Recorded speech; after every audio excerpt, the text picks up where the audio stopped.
말씀으로 전심으로 감사하오며 제목으로 말씀 나눌 때 은혜 주실 줄 믿습니다. 여러분, 삼행시 아시죠? 삼행시. 초성을 던지면은 그 초성을 이어서 계속 시라고 해야 되나요? 하여튼 그렇게 짓는 이야기하는 것이 삼행시입니다. 제가 인터넷을 검색을 해보니까 아주 재밌는 삼행시가 있더라고요. 바밤바와 관련한 삼행시예요. 아이스크림 바밤바 아시죠? 그래서 한번 해보겠습니다. 말씀 시작, 오후 시간인데, 나른한 시간인데 말씀 시작하기 전에 집중하는 의미에서 한번 해보겠습니다. 자, 바밤바. 이걸로 제가 삼행시를 할 거예요. 초성을 말씀해 주십시오. 바밤바. 밥맛이 나는 바밤바. 누가 봐도 있습니다. 자, 또 띄워주시겠어요? 누 크게 해주셔요. 누가 봐. 가만히 보니 바밤바. 돼지바도 있어요. 돼지바. 지금 보니 바밤바. 스크류바도 있습니다. 자, 스크류바. 크 해주셔야지. 스크류바예요. 다시 초성을 띄워달라니까요. 자, 스크류바 합니다. 스크류바. 크림 맛이 나는 류형의 바밤바. 또 있어요. 별남바.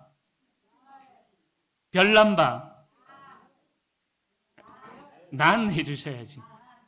난 사실 바밤바. 캔디바도 있습니다. 캔디바. 아니다. 이건 아니다. 자, 다시 캔디바 다시. Can you speak English? D 해주셔야죠. This is 바밤바. 또 있어요. 조스바도 있더라고요. 끝까지 갑니다. 자, 조스바. 쓱 보니 바밤바. 비비빅. 비교해보니 다시 비비빅이라니까는요. 다시 비부터 합니다. 비비빅. 비교해보니 빅 바밤바. 마지막입니다. 비행기에 탑승하신 승객 여러분, 행복한 여행 되십시오. 기내식은 바밤바. 아주 재밌는 삼행시가 이렇게 진행되어지더라고요. 자, 제가 왜 하여튼 쓸데없는 것 같은 삼행시를 하느냐.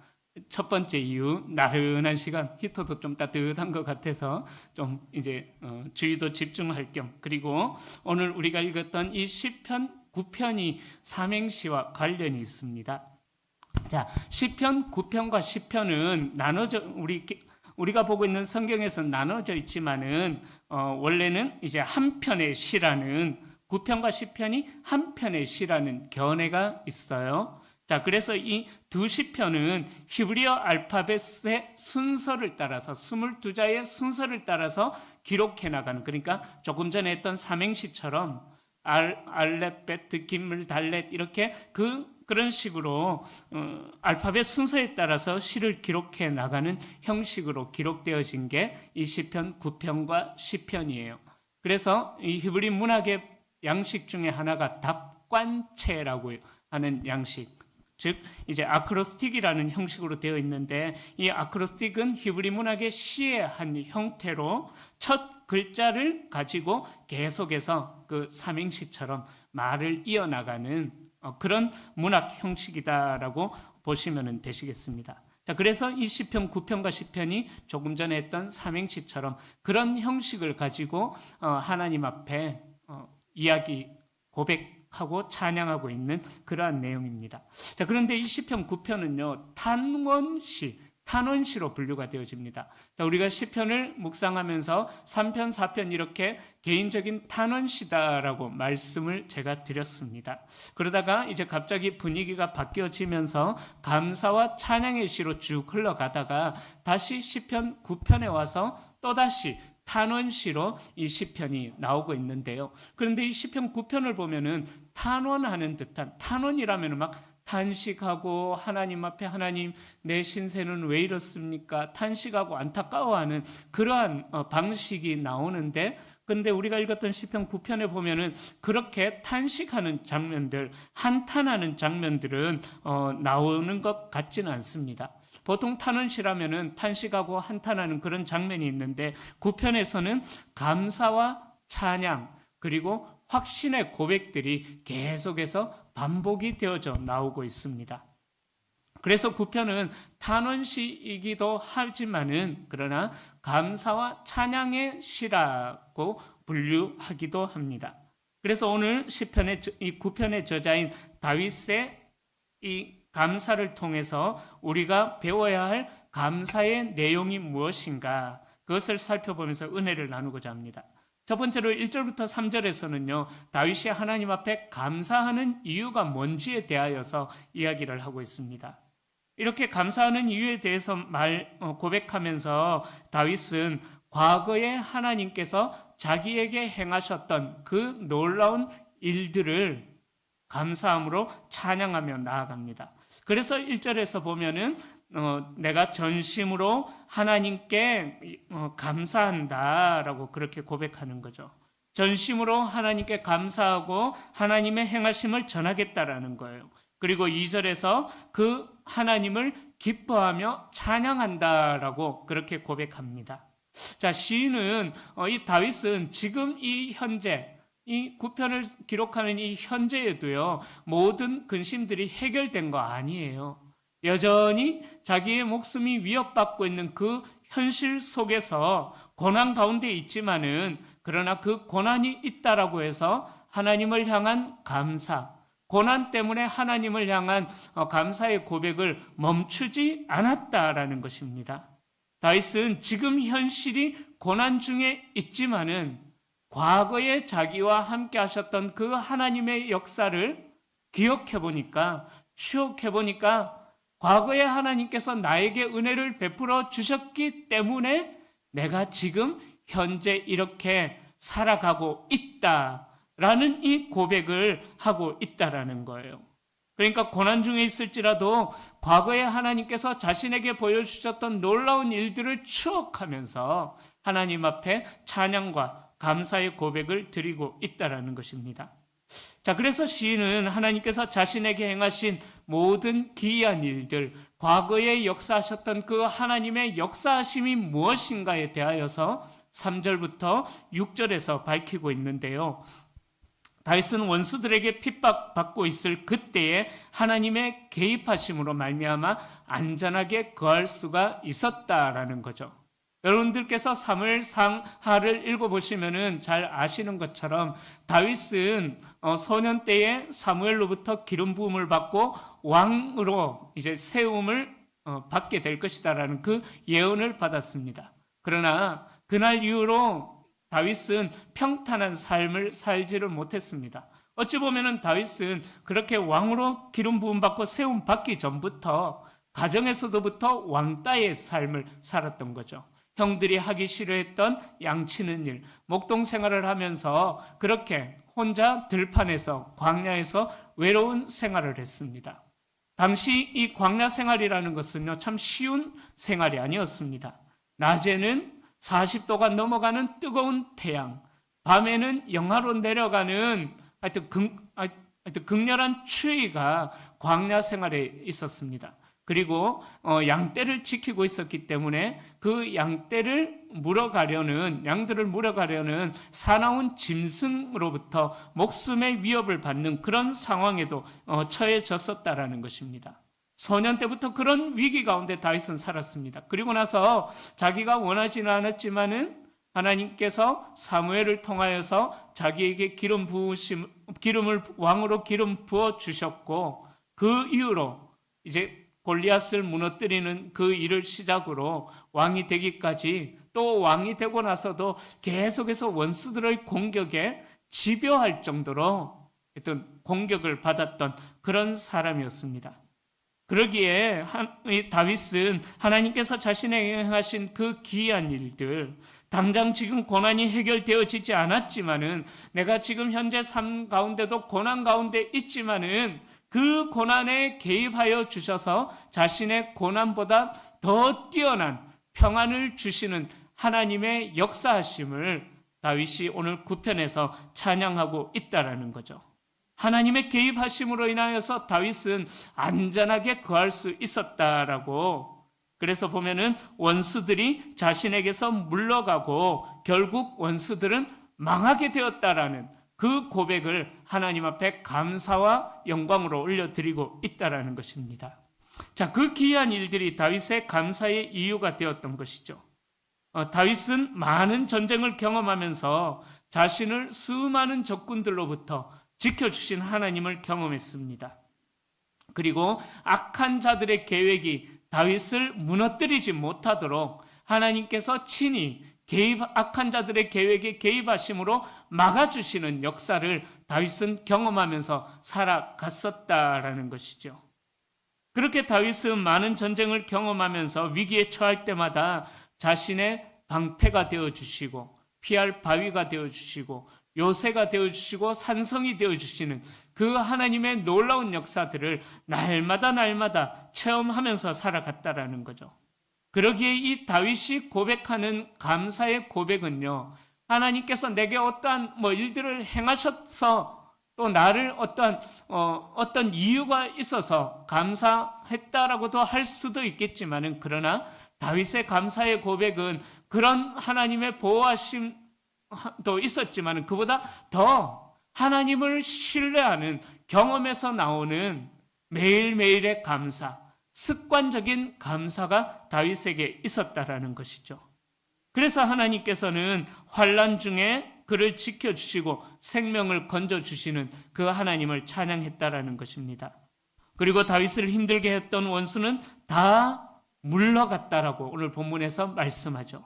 그리고 그 대적들은 하나님 앞에서 넘어져 버렸다라고 이야기합니다.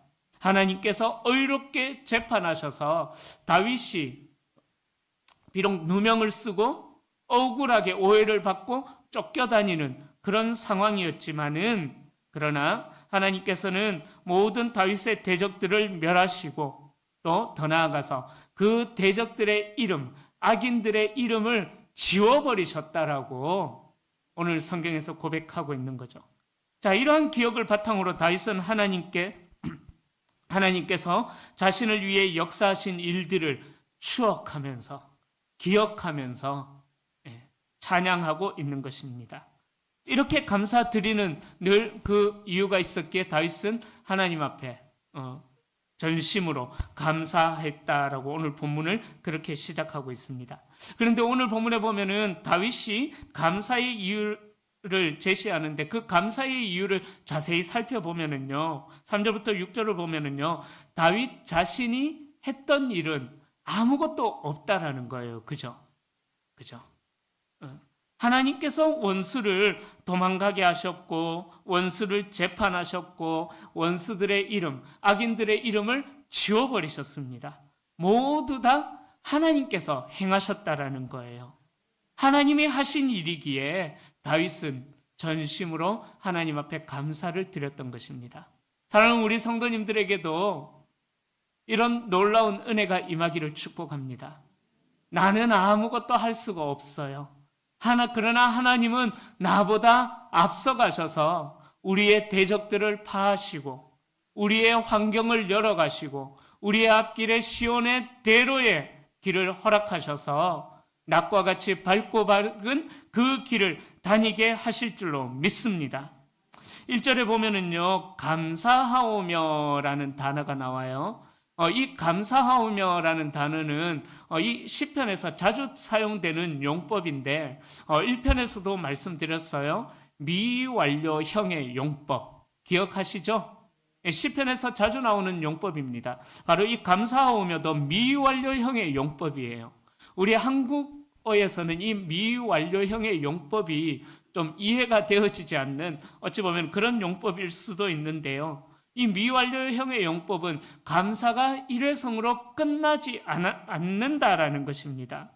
앞으로 내 삶에 어떤 일이 일어나든지 간에 지속적으로 나는 계속해서 감사를 하겠다. 그러니까 앞으로 내게 어떤 일이 펼쳐질지 모르는 거예요. 그러니까 이 감사가 끝나지 않았다라는 거예요. 즉, 이 미완료형의 용법. 그러니까 내 삶에 어떤 일이 펼쳐지건 간에 나는 그 상황과 상관없이 하나님 앞에 감사하겠다.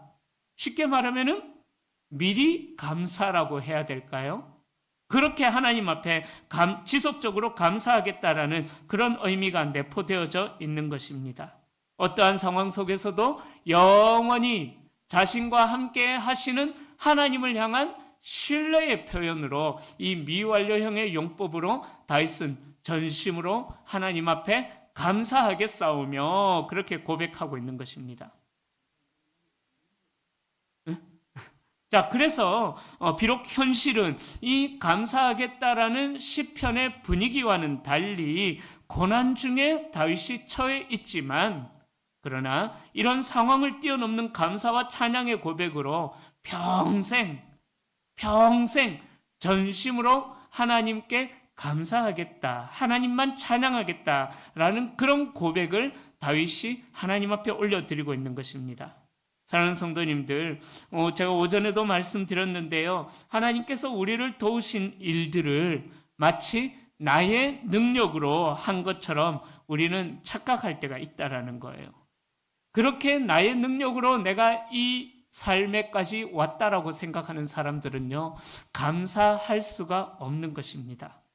다윗과 같이 고난 중에 있다고 할지라도 지금 현재 내가 살아가는 삶 속에서 역사하시는 하나님, 과거에 역사하셨던 하나님께서 지금도 동일하게 내 삶 속에서도 역사하고 계신다라는 것을 신뢰하는 사람은, 하나님의 도우심의 손길이 있음을 기억하는 사람들은 매 순간마다 전심으로 하나님 앞에 감사의 고백을 올려드릴 수가 있다라는 것입니다. 그 하나님께서 지금도 저와 여러분들을 위해서 일하고 계시는 하나님이시다라는 것을 이 다윗의 고백을 통하여서 우리는 알 수가 있습니다. 시편에서는 또 그렇게 이야기하죠. 하나님께서는 졸지도 않으시고 주무시지도 않으시는 하나님이시다. 낮의 해와 밤의 달이 너를 해치지 못한다. 상하게 하지 못한다. 이사야서에서는 그렇게 고백하죠. 네가 물 가운데로 지날지라도, 불 가운데로 지날지라도, 어떠한 상황에 처해진다고 할지라도 우리가 해를 입지 않을 것은, 시편 23편에서도 그렇게 고백하죠. 내가 사망의 음침한 골짜기를 다닐지라도 해를 두려워하지 않음은 주께서 나와 함께 하심이라. 다윗이 이러한 고백으로 지금 현재 삶 속에 함께 하시는 그 하나님을 고백하고 있는 거예요.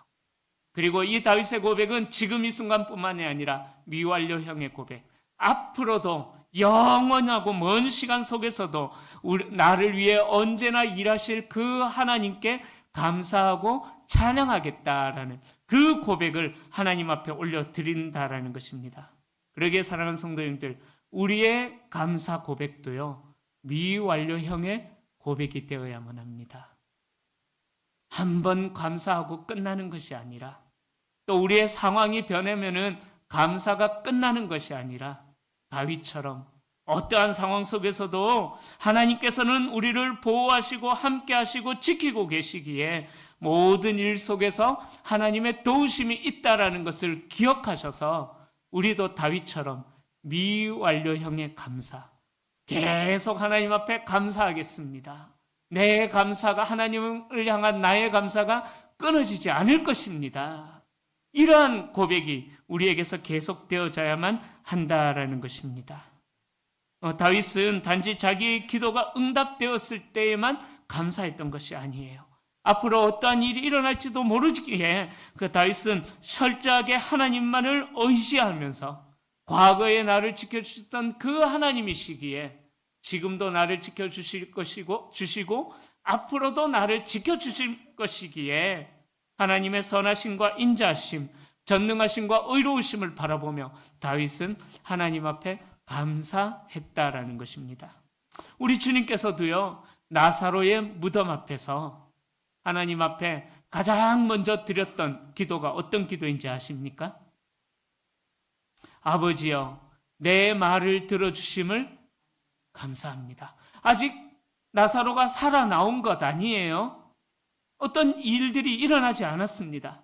그러나 이 다윗은, 이 예수님께서는 하나님 앞에 하나님이 자신의 기도를 들으실 줄 믿고 미리 하나님 앞에 감사를 드렸다라는 것입니다. 그렇게 매 순간순간마다 감사의 고백을 드렸던 이 다윗의 고백, 또 예수님의 고백이 저와 여러분들의 고백이 될 수 있기를 축복합니다. 우리의 상황과 상관없이 오로지 하나님이 계시기에, 그 하나님이 계시기에 하나님을 기뻐하고 하나님이 계시기에 하나님을 찬양하고 감사하는 우리가 될 수 있기를 축복합니다. 두 번째로 4절부터 10절에서는요, 재판장이신 하나님에 대하여서 말씀합니다. 이제 시인은 자신을 건지신 하나님을 열국의 재판장으로 묘사하고 있습니다. 4절부터 8절까지가 재판관으로 등장하시는 하나님에 대하여서 고백합니다. 4절은 우리가 읽고 있는 성경에는 빠져 있는데 원문에는 왜냐하면 이라는 말로 시작을 해요. 자, 그래서 4절은 이렇게 되는 거죠. 왜냐하면 주께서 나의 의와 송사를 변호하셨다. 자, 그렇게 왜냐하면으로 시작하는데 그 왜냐하면은 무엇과 연결이 되어지냐면요, 3절과 연결이 되어지는 거예요. 내 원수들이 물러갈 때에 주 앞에서 넘어져 망함이니이다. 그들이 넘어져 망하는데 왜냐하면은 주께서 나의 의와 송사를 변호하셨기 때문이다라는 거죠. 연결이 되어지시죠. 그러니까 3절에서 이야기하는 원수들이 망하게 된 이유를 왜냐하면으로 설명하면서 하나님께서 나의 변호자가 되어주셨다라고 그렇게 고백하는 거예요. 그리고 보좌에 앉으사 의롭게 심판하셨기 때문에 원수들이 망하게 되었다. 3절에 망하게 된 이유를 그렇게 이어서 고백하고 있는 것입니다. 여러분, 하나님께서는요, 악인들에게는요, 검사의 역할을 하시는 거예요. 그러나 반대로 의인들에게는 어떤 역할을 하실까요? 그렇죠. 변호사의 역할을 해 주신다라는 것입니다. 그러기에 하나님께서는 악인들에게는 검사, 의인들에게는 변호사의 역할을 해주시는 분이시고 또 보좌에 앉으사라고 했기 때문에 판사의 역할까지 하나님께서 하신다라는 것을 오늘 본문에서 이야기하는 거예요. 즉 의로운 자에 대한 재판을 처음부터 끝까지 친히 하나님께서 집행하신다라는 거죠. 그래서 의로우신 하나님이시기에 하나님의 공의로, 하나님의 정직으로 의로운 자를 변호하시며 이 의인들이 해를 당하지 않도록 올바른 판결을 내리신다, 공정한 재판을 내리신다라는 그러한 의미가 있는 것입니다. 그래서 5절이 바로 그 재판의 결과입니다. 이방 나라들을 책망하시고 했는데 이는 재판 과정에서 악한 사람들을 향해 중벌을 내리시는, 중형을 내리시는 것을 의미합니다. 그리고 악인을 멸하신다라는 것은 악인들에게 사형 판결까지 내리시고 그 형을 집행하셨다라는 의미가 있습니다. 또 하나님의 재판은 거기서 멈추지 않으셔요. 그들의 이름을 영원히 지워버리신다라는 거예요. 흔적도 없이 악한 사람들은 흩어버리신다. 그래서 하나님은 의인을 보호해 주시는 재판장이시다라고 다윗이 고백하고 있는 것입니다. 계속해서 6절에서는 원수가 끊어져 멸망하게 되었다라고 고백합니다. 여러분, 악한 사람들은 자신이 아무리 자신의 강함을 자랑한다고 해도요, 하나님의 심판의 때가 되면은 반드시 흩어져 버리게 된다라는 것입니다. 지난 주일 오전에 말씀드렸죠. 이스라엘 흩어버리신다. 악한 사람들은 하나님께서 그렇게 흩어버리셔서 심판하실 때가 되면은 영원히 이름도 지워져 버리는, 사라져 버릴 그런 존재들이라는 것입니다. 그리고 계속해서 보면은 무너뜨린 성읍이라고 표현을 하고 있는데요. 이것을 원어에서 직역한 의미는요, 무너뜨린 성읍을 원어 그대로 직역하면은 그 성읍들을 뿌리채 뽑으셨다라는 그런 의미가 있어요. 뿌리채 뽑아버리셨다. 즉 악인들은 뿌리채 뽑혀져서 흔적도 없이 완전히 사라져버리게 됐다라는 그런 의미가 있는 것이죠. 그러니까 뿌리채 뽑혀서 사라져버렸기 때문에 그 악인들의 이름은 흔적도 남지 않고 지워져 버리고 또 기억도 할 수 없다라는 것이죠. 자, 그런데 이렇게 재판이 끝난 것 같지만은, 그러나 하나님의 재판은, 하나님의 심판이 끝나지 않았다는 표현을 7절에서 계속해서 시인은 고백합니다. 하나님을 영원히 앉으시며 라고 말하면서 악인들에 대한 심판을 계속해서, 악인들의 영원히 보좌에 앉으시며 라고 말하면서 악인들에 대한 심판이 계속 집행되어진다라는 것을, 끊임없이 집행되어진다라는 것을 고백하고 있는 것입니다. 그래서 8절에서는 하나님을 공의로 세계를 심판하시는 분, 정직으로 만민에게 판결을 내리시는 분으로 다윗은 그 하나님을 묘사하고 있다라는 것입니다. 여러분, 이 세상의 재판은 어떻습니까?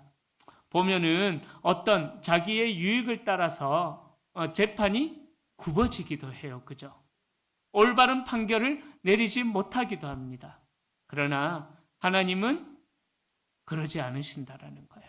하나님의 판결에는 굽어짐도 없고, 하나님의 공의로 세계를 심판하시고, 하나님의 정직으로 만민에게 판결을 내리시는 분이시다라는 것을 다윗이 감사함으로 찬양하고 있는 것입니다. 하나님께서 그렇게 이방 나라를 멸하시는 것은 그 죄인들의 악이 가득했기 때문이기도 하지만은, 궁극적으로는 그 악인들은 하나님을 믿지 않았다라는 거예요. 하나님의 백성들을 대적했다라는 것입니다. 그러한 대적들의 불의와 압제를 하나님께서는 그냥 두지 않으신다라고 이 오늘 시편의 저자인 다윗이 하나님 앞에 그렇게 고백하고 있는 것입니다.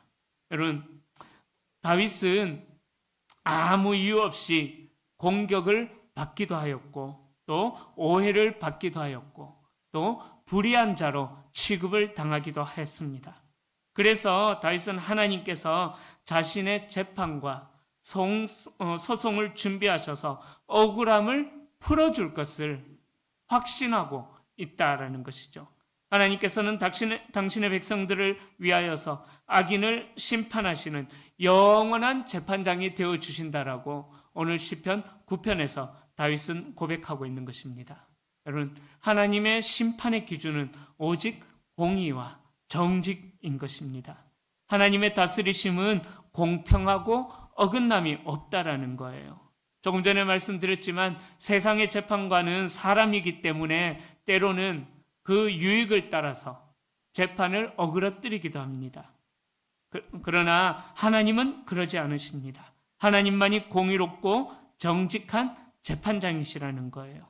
그래서 의인들은 이 땅에서 억울한 일들을 당하여서 눈물을 흘린다고 할지라도 마지막 때가 되면은 반드시 그 억울함을 하나님께서 해결하시고, 하나님의 때가 되면은 그 억울함을 당하고 있는 의인을 높이시고, 그 억울함을 제공했던 악인들은 흔적도 없이 무너뜨리시고 지워버리신다라는 그 고백을, 하나님을 향한 신뢰의 고백을 오늘 9편에서 다윗이 노래하고 있다라는 것입니다.